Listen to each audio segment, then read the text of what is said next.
जय हिंद। नमस्कार दोस्तों।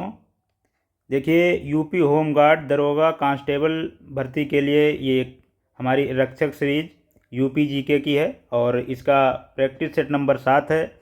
आज की क्लास शुरू करने से पहले और इस क्लास की शुरुआत जो होगी वो एक कविता है उसकी चंद पंक्तियों से होगी। और वो पंक्तियाँ कुछ इस कदर हैं कि ये 2 दिनों की खामोशी बस एक छोटा विराम है, तेरे हाथों में जल्द ही सफलता का जाम है। किसी का साथ हो या ना हो, खुद पर तू विश्वास रख, वर्दी के उस सपने का आंखों में तू प्यास रख। तो आइए दोस्तों, शुरू करते हैं अपनी क्लास को और देखते हैं कि इसका जो पहला क्वेश्चन है वो क्या है। पहला क्वेश्चन है कि उत्तर प्रदेश का कौन सा जिला साक्षरता दर लिटरेसी रेट में सबसे पिछड़ा हुआ है। तो ये सबसे पिछड़ा हुआ जो इसका हो जाएगा ये श्रावस्ती हो जाएगा। श्रावस्ती सबसे पिछड़ा हुआ जिला है और इसका जो परसेंटेज है वो 46.74% इसका जो लिटरेसी रेट है। ठीक है। और इसके बाद जो डिस्ट्रिक्ट आता है वो बहराइच बहराइच बहराइच और उसके बाद फिर बलरामपुर। मतलब कि नीचे से सबसे पहले नंबर पे ये है, नीचे से उसके बाद फिर बहराइच, उसके बाद फिर बलरामपुर। तो सबसे ज़्यादा साक्षरता दर जो है, सबसे ज़्यादा जो है वो गौतम बुद्ध नगर मतलब नोएडा नोएडा की है। ठीक है। और उसके बाद में नोएडा के बाद में कानपुर की है। कानपुर ये पढ़े लिखे लोगों में आते हैं ये डिस्ट्रिक्ट। ठीक है। और ये देश के 5 सबसे पढ़े लिखे राज्य, तो ये केरल हो जाएगा। केरल का हो जाएगा परसेंटेज 96.2%। और जो सबसे कम है, सबसे कम हो जाएगा बिहार। बिहार जो है सबसे कम साक्षरता दर है बिहार में और उसकी आ जाएगी 61.8%। ठीक है। आइए देखते हैं दूसरा क्वेश्चन क्या है। उत्तर प्रदेश में कुल कितने नगर निगम हैं। तो कुल कितने नगर निगम हैं वो 17 हो जाएंगे। कौन कौन से नगर, ये 17वां जो है शाहजहाँपुर। क्या कहते हैं दोस्तों, लिखवा दूं सभी के सभी, कर दूं शुरू या रहने दूं। चलो देख लेते हैं एक बार। जो पहला हो जाएगा लखनऊ, दूसरा हो जाएगा कानपुर, तीसरा हो जाएगा वाराणसी, चौथा हो जाएगा प्रयागराज, पांचवा हो जाएगा आगरा, छठवां हो जाएगा मेरठ, सातवां हो जाएगा गाजियाबाद, आठवां हो जाएगा बरेली, नवां हो जाएगा गोरखपुर और 10वां अलीगढ़। अब कौन सा बचा है, गोरखपुर और उसके बाद अलीगढ़। जो 11वां हो जाएगा मुरादाबाद। और याद दिलाइए कौन सा है। 12वां जो होगा झांसी, 13वां जो हो जाएगा सहारनपुर, 14वां हो जाएगा फिरोजाबाद, 15 अयोध्या, 16 मथुरा वृंदावन और 17 शाहजहाँपुर। ठीक है, ये लिस्ट है, याद रखिएगा। अब आ जाएंगे 3 नंबर क्वेश्चन पे। उत्तर प्रदेश के किस जिले में महाराजा सुहेल देव विश्वविद्यालय स्थित है। तो ये हो जाएगा हमारा बलिया में, नहीं आजमगढ़ में हो जाएगा। और इसकी जो स्थापना है, ये देखिए ये लिखा हुआ है आजमगढ़। ठीक है। इसकी स्थापना जो है वो 13 नवंबर 2021 को ही है। ठीक है। अच्छा, जो महाराजा सुहेल देव थे ये 11वीं सदी के महान शासक थे। ठीक है, अब 4 नंबर क्वेश्चन पे आएंगे। उत्तर प्रदेश में मिशन शक्ति का संबंध मुख्य रूप से किससे है? तो मिशन शक्ति का जो संबंध है वो महिला सुरक्षा एवं सशक्तिकरण से है। ठीक है, अब देखिए देख लेते हैं नारी सुरक्षा। तो इस सुरक्षा का जो मतलब है वो जैसे महिलाओं के खिलाफ जो होने वाले अपराध हैं उन पर लगाम लगाना, बाकी जो भी अत्याचार होता है उन पे लगाम लगाना, ये नारी सुरक्षा का जो संबंध है इनके खिलाफ अपराध पर रोक। उसके बाद नारी सम्मान। नारी सम्मान का मतलब है कि समाज में महिलाओं को हक दिलाना और उनको उनका सम्मान दिलाना। ठीक है, हक दिलाना। नारी स्वावलंबन। तो नारी स्वावलंबन का जो अर्थ है वो महिला को सरकारी नौकरी व स्वरोजगार से जोड़कर आर्थिक मजबूत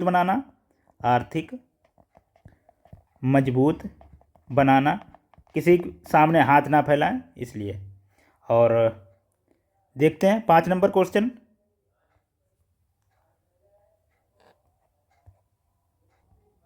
5 नंबर क्वेश्चन देखते हैं।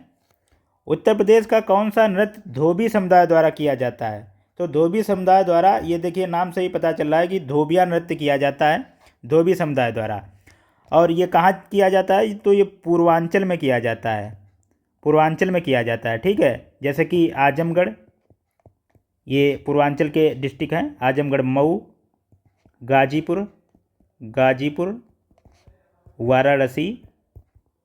वाराणसी। ठीक है, अच्छा इसमें जो नर्तक होते हैं, जैसे जब कोई कार्यक्रम होता है शादी विवाह या ऐसे इस टाइप के जो भी होते हैं, तो उसमें नर्तक जो होता है वो एक गधा बनता है और एक उसमें धोबी बनता है, और इन्हीं गधा और धोबी के बीच में जो संबंध होते हैं उनको दर्शाते हैं ये लोग। ठीक है, उत्तर प्रदेश के किस एक्सप्रेसवे को सोलर एक्सप्रेसवे के रूप में विकसित किया जा रहा है? तो सोलर एक्सप्रेसवे के रूप में जो विकसित किया जा रहा है वो बुंदेलखंड वाले एक्सप्रेसवे को किया जा रहा है। ये देखिए आप लोग देख रहे होंगे, ये जैसे एक्सप्रेसवे है। ठीक है, अब ये एक्सप्रेसवे अगर है और इसके आसपास की जो खाली ज़मीन पड़ी है उस पर ये सोलर लगाएंगे, और हाईवे में जो बिजली यूज होगी वो, और उसके बाद जो हमारे इलेक्ट्रॉनिक वाहन चले हैं वो भी चार्ज होंगे इसी से, और उसके अलावा जो आसपास के गांव हैं, क्षेत्र हैं, उसको भी बिजली ये लोग, अगर बचेगी तो उसको भी ये लोग बिजली की पूर्ति करेंगे। और इस जो हाईवे की जो लंबाई है मतलब वो 296 किलोमीटर। अब कहाँ से कहाँ? तो चित्रकूट से इटावा। और ये पीपीपी मॉडल पे बेस्ड है। ठीक है, पीपीपी का मतलब है कि पब्लिक प्राइवेट पार्टनरशिप, और इसी के तहत ये विकसित हो रहा है। ठीक है, अब देखते हैं क्वेश्चन नंबर 7। उत्तर प्रदेश के वर्तमान 2026 राज्यपाल कौन है? तो आप सभी को पता होगा, मैं बता भी चुका हूँ, आनंदीबेन पटेल जी। और इन्होंने ही 2026 में फरवरी में विधानमंडल में बजट सत्र को संबोधित किया है। ठीक है, अब आ जाएंगे 8 नंबर क्वेश्चन में। उत्तर प्रदेश का कौन सा जिला राष्ट्रीय राजधानी क्षेत्र एनसीआर में शामिल होने वाला नवीनतम 8वां जिला है? तो नवीनतम जो 8वां जिला है वो शामली है, शामली हो जाएगा। और शामली ये कब शामिल हुआ? तो ये दिसंबर 2017, ये दिसंबर 2017 में शामिल हुआ। अच्छा, वर्तमान में एनसीआर में कितने ज़िले शामिल हैं यूपी के? तो 8 ज़िले हैं, 8 ज़िले। ठीक है, एनसीआर में शामिल हैं। अच्छा, भविष्य में अब कौन हो सकता है? जैसे इसका जो प्रस्ताव भेजा गया है, ठीक है, भविष्य में कौन कौन से ज़िले शामिल हो सकते हैं एनसीआर में? तो हो सकते हैं मथुरा, क्योंकि उधर से पास में पड़ता है, और अलीगढ़, जिसको हरीगढ़ कहना चाह रहे हैं अब, और शायद हो भी गया है, हाथरस, बिजनौर, ये 4 ज़िले, ये भी अब एनसीआर में थोड़े दिन बाद शामिल कर दिए जाएंगे। और देखिए यूपी सरकार ने अभी एनसीआर की तर्ज पे ही, जैसे कि एनसीआर जो राष्ट्रीय राजधानी क्षेत्र जो है एनसीआर, और उसी की तर्ज पे एससीआर बनाया है। एससीआर यूपी सरकार ने एससीआर बनाया है, मतलब राज्य राजधानी क्षेत्र। तो इसमें कौन कौन से ज़िले शामिल होंगे? तो इसमें शामिल होंगे लखनऊ, बिजनौर, बिजनौर दूसरा है, ये यहाँ पे बिजनौर नहीं होगा, ठीक है। लखनऊ, उन्नाव, रायबरेली, बाराबंकी, सीतापुर, हरदोई, ये जो ज़िले हैं ये इसमें शामिल रहेंगे एससीआर में, ठीक है। अब देखते हैं 9 नंबर क्वेश्चन। उत्तर प्रदेश में डॉक्टर मजहारुल हक अरबी फारसी विश्वविद्यालय कहाँ स्थित है? क्यों, ये तो यूपी में कहाँ है? ये यूपी में कहाँ है भाई? यार ये तो बिहार की राजधानी पटना में हो जाएगा। बिहार की राजधानी पटना में हो जाएगा ये। तो इसके तो ऑप्शन सभी गलत हैं। आजमगढ़, लखनऊ, आगरा, अलीगढ़, क्योंकि ये तो बिहार में पटना में होगा। और अच्छा, यूपी वाला जो है लखनऊ में जो है, आप लोगों को बता दूं, ख्वाजा मोइनुद्दीन चिश्ती भाषा विश्वविद्यालय जो लखनऊ में है, ठीक है। और 10 नंबर क्वेश्चन देखते हैं। उत्तर प्रदेश में खतौली मुजफ्फरनगर किस उद्योग के लिए प्रसिद्ध है? तो खतौली जो है, खतौली चीनी उद्योग के लिए प्रसिद्ध है, ठीक है। और खतौली एक और चीज़ के लिए प्रसिद्ध है, वह है पुली। पुली मतलब ट्रैक्टर पुली, ट्रैक्टर पुली की राजधानी कहा जाता है खतौली को, खतौली मुजफ्फरनगर को। पुली तो जानते होंगे ना आप लोग, ट्रैक्टर में जो पुली लगती थी वो यहीं बनती थी, यहीं से ये देश विदेश में भी जाती है पुली यहाँ की, ठीक है। तो बुंदेलखंड के किस जिले में खनिज संपदा के रूप में पायरोफिलाइट पाया जाता है? तो पायरोफिलाइट जो पाया जाता है ये झांसी, ललितपुर, महोबा और हमीरपुर इन जगहों में सभी में पाया जाता है, ठीक है, उपरोक्त सभी। अब आएंगे क्वेश्चन नंबर 12 पे। बढ़िया जनजाति उत्तर प्रदेश के किस क्षेत्र में निवास करती है? अब ये बढ़िया है या बहिया है, ये आप लोग एक बार कमेंट करना इसमें। अभी इसको हम स्किप करते हैं, ठीक है। उत्तर प्रदेश में इलेक्ट्रॉनिक सिटी की स्थापना कहाँ की जा रही है? और ये जो इसकी स्थापना जो है नोएडा में कहाँ पर? जेवर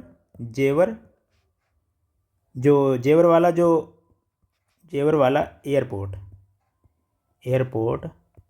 जेवर वाला जो एयरपोर्ट बन रहा है और उसी के पास में इसकी स्थापना की जा रही है। और ये इलेक्ट्रॉनिक सिटी इसको इसलिए मतलब कहा गया है कि मोबाइल फ़ोन या फिर ऐसे इलेक्ट्रॉनिक उपकरण वहाँ पे बनेंगे और विदेशी कंपनियाँ भी वहाँ पे अपनी मतलब कंपनी लगाएंगी, तो इसलिए इसको इलेक्ट्रॉनिक सिटी कहा गया है। और ये नोएडा में जेवर एयरपोर्ट के पास में विकसित होगी। उत्तर प्रदेश के किस जिले में आर्यभट्ट नक्षत्रशाला स्थित है? तो आर्यभट्ट नक्षत्रशाला जो उत्तर प्रदेश में है वो रामपुर में है। और गोरखपुर में एक नक्षत्रशाला है, वो वीर बहादुर सिंह नक्षत्रशाला है। और नक्षत्रशाला एक लखनऊ में जो है वो इंदिरा गांधी नक्षत्रशाला। एक प्रयागराज में जो है वो जवाहर नक्षत्रशाला, ठीक है। और अब आ जाएंगे 15 नंबर पे। उत्तर प्रदेश का कौन सा जिला हड्डियों की नक्काशी के लिए प्रसिद्ध है? ये देखिए चचा जान बना रहे हैं, ठीक है। तो ये संबल हो जाएगा।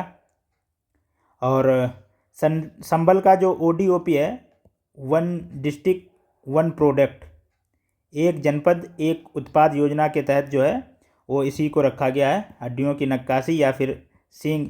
देखिए मृत जो जानवर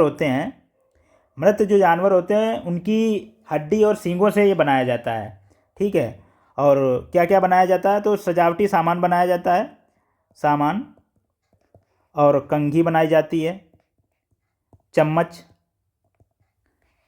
और फोटो फ्रेम बनाया जाता है, ठीक है, फोटो फ्रेम बनाया जाता है। तो आइए देखते हैं अब, उत्तर प्रदेश की पहली चीनी मिल 1903 में कहाँ स्थापित की गई थी। तो पहली चीनी मिल जो स्थापित की गई थी वो देवरिया में स्थापित की गई थी, ठीक है। और ये प्रतापपुर है एक क्षेत्र देवरिया का, वहीं पे, ठीक है।